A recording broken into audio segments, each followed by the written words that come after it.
யோ தம்பி கொப்பா தலாடிட்டு சூழல்ல போறாரு போய் என்ன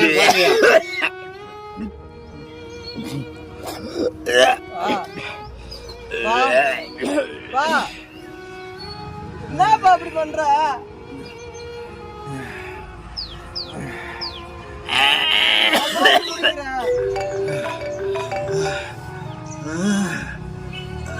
ஹலோ, ஏன்டா விளக்கண்ண எத்தனை தடவை போன போடுறது? போன எடுக்க மாட்டேங்கிற? நான் பையன் பேசுறேண்ணே. யோ தம்பி, உங்க அம்மா செத்து 1 வருஷத்துக்கு மேலாச்சு. அன்னையில இருந்து வட்டியுங்கானா அசலிங்கானா. நீங்க எல்லாம் சோற திங்கிறா வேற எதுவும் திங்கிறீங்களா? கடை வாங்கினா திருப்பி கொடுக்கணும்னு நினைக்கிறேன். அவன் தான் நல்ல விதத்துல பிறந்தவன். நான் உங்க கடை நான் கட்டுறேனே, எப்படியாவது நான் கட்டுறேனே. மா, அப்பா பாருமா.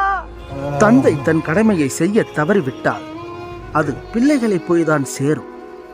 குடும்பத்தில் இழப்புகள் என்று எந்த பெண்களும் குடிப்பதில்லை.